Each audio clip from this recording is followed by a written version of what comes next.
The world has not changed much since the time John wrote today's gospel to the church. It is still a dangerous place out there, filled with wolves lurking around every corner, stalking their next lunch.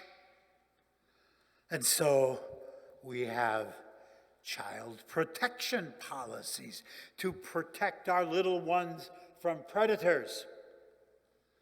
Our computers have passwords because there are hackers out there, wolves who will break into our computers and steal our lives.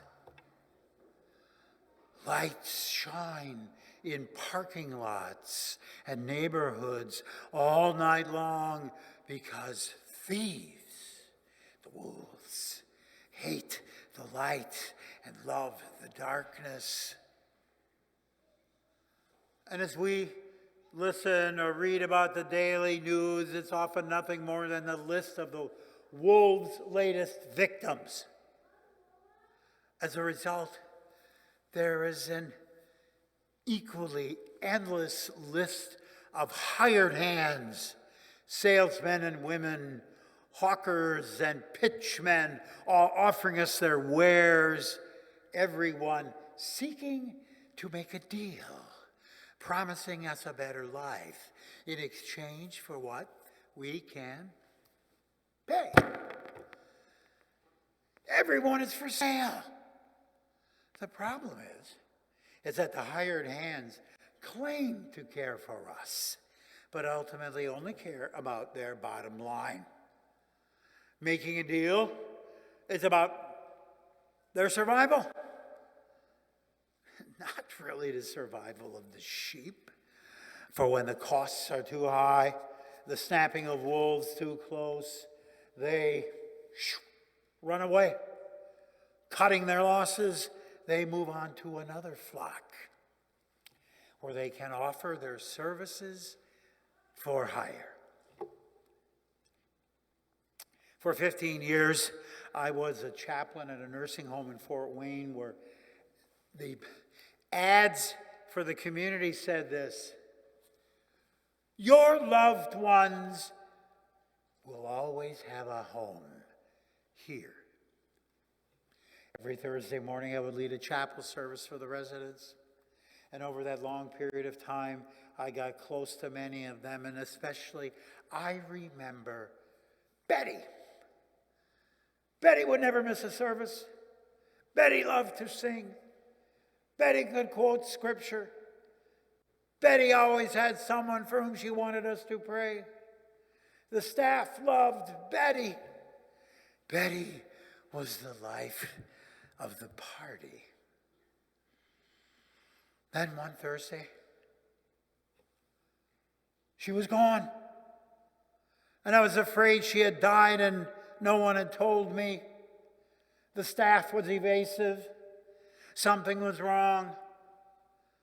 And then one of the residents pulled me aside and whispered into my ear, "Pastor, Betty's money ran out."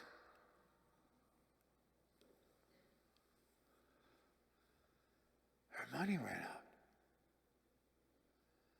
And she had been banished to a fate almost as bad as death because she had depleted all of her resources and the nursing home would not expect the lower paying Medicaid. She had to go to the dreaded county home where the care was poor and lives were miserable. The nursing home, where the residents would always have a home, would be home as long as you could pay. Ultimately, their care and compassion were only for hire. No pay, no play. In today's gospel, Jesus warns us specifically to look out for such hired hands. There are always those who claim to care about us, but are only for sale. They succeed. Remember that famous line, "There is a sucker born every minute"? That famous line was supposedly uttered by one of the greatest and most skilled hired hands of all time. P.T. Barnum, a showman, a con artist, entertainer, founder of the Ringling Brothers Barnum and Bailey Circus, and businessman extraordinaire.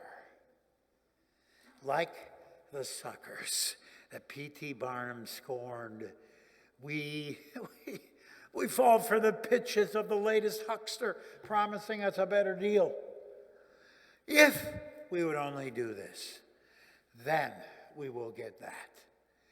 If we have these friends, if we wear these clothes, if we meet this sales goal, if we have this house, if we send our kids to these schools, if we have this job, then we will have made it.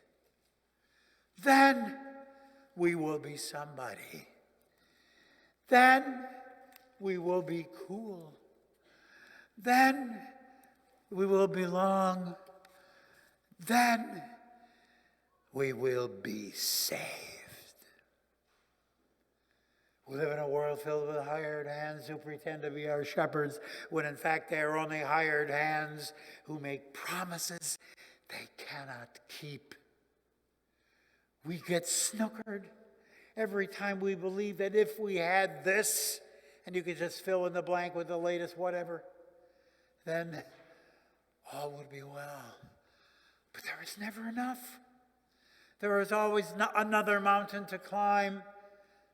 There is always another rival to displace us, another problem to derail us. We never have arrived. We have never indisputably cool, never comfortably at peace.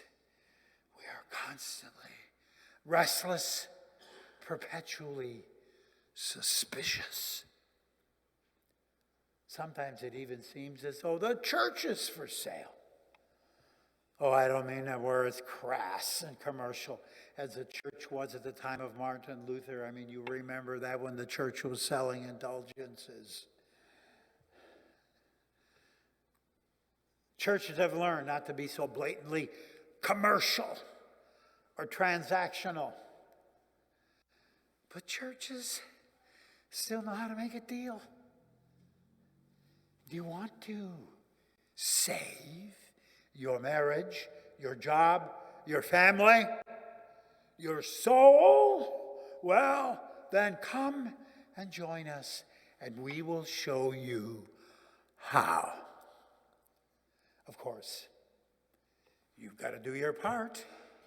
You've got to be loyal and committed to our programs. You must follow Jesus, and we will show you what to do. Who needs a consultant when you've got the church? But what happens when the wolf comes? What happens when the ravenous jaws of some beasts are snapping at your heels? What happens when unexpected trouble shows up in the middle of the night? What happens when the doctor gives you that disturbing diagnosis? What happens when that auto accident leaves you lying in a hospital bed? What happens when that sudden drop in the stock market sends your financial security up in smoke? What happens when you find yourself the beneficiary of corporate downsizing? Hired hands will quickly disappear. This was not part of the deal. Putting themselves at risk was not what they signed up for. They're in this business for survival, for the bottom line, just like you are. There is no hire worth jeopardizing their survival. So they flee into the safety of the darkness, leaving the sheep alone to cope with survival on their own. Without the protection of the hired hand, the sheep are sitting ducks. They are a tasty meal waiting to happen for hungry wolves. And as today's gospel reminds us, they are snatched and scattered and left to fend for themselves. Alone and scattered, no wonder the sheep are scared. Fear for their own survival, they do not want what any sensible creature would do. Or they do what any sensible creature would do, and that, namely, is fight or flight. Because saving your own neck is all that matters. Because it is a dangerous world out there. There is always someone on the make, ready to take advantage of us and sell us out. And so what do? We withdraw and build our walls. We are afraid to leave our ghettos where everyone is like us.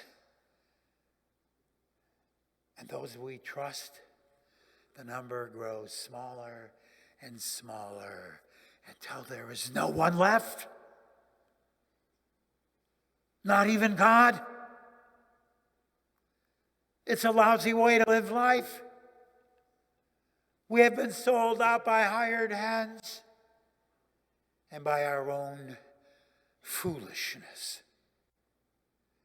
Left to the wolves, we suffer the consequences. Notice, none of us escapes the cemetery.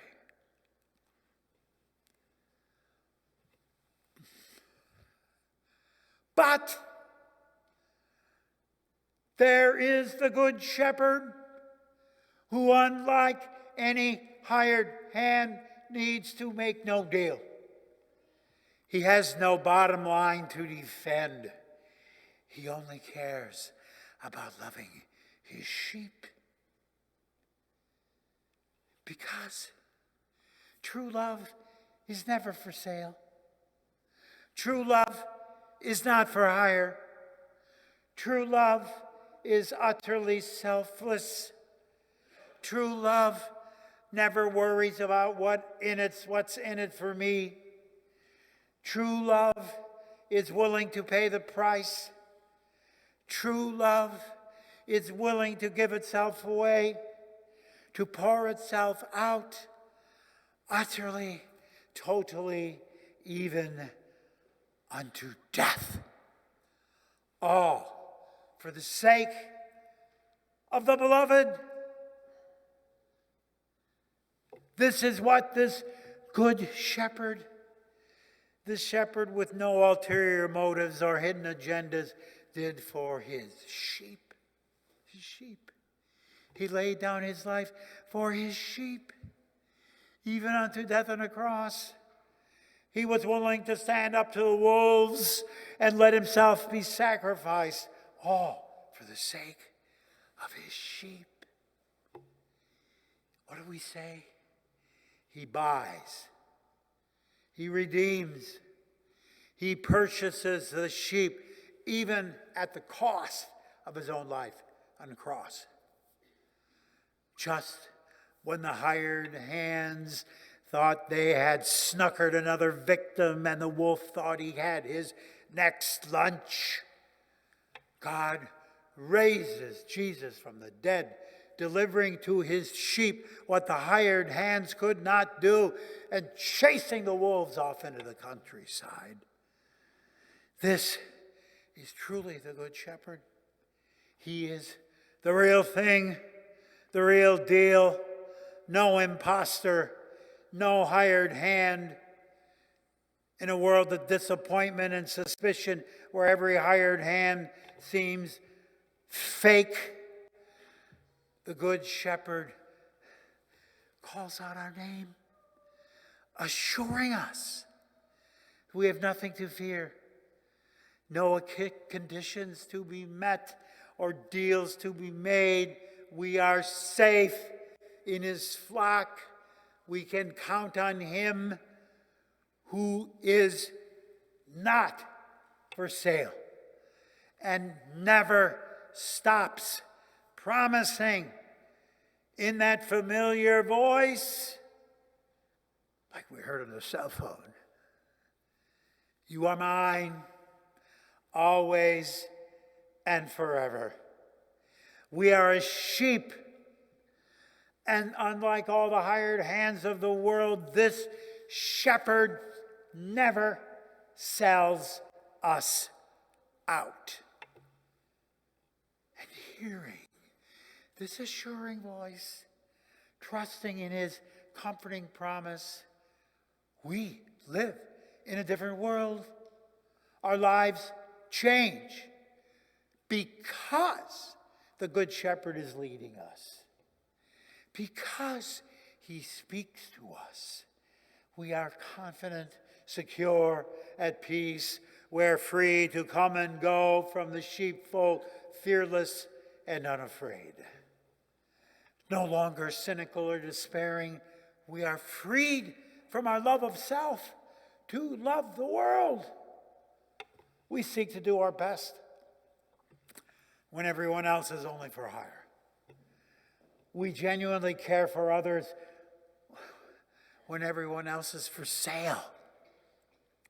We even take an old friend out to lunch and pick up the bill.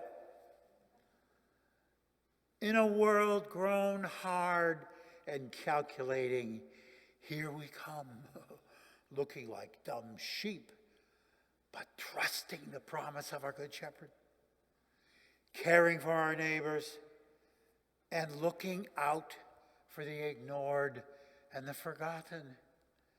We give ourselves away when everyone else is counting the cost and protecting their investments, because we have been bought, because we will always belong, because we too, like Jesus, are not for sale, but we are free to give ourselves away, just like the Good Shepherd who gave himself away for us. And for that, what can we say? But thanks be to God, our Good Shepherd,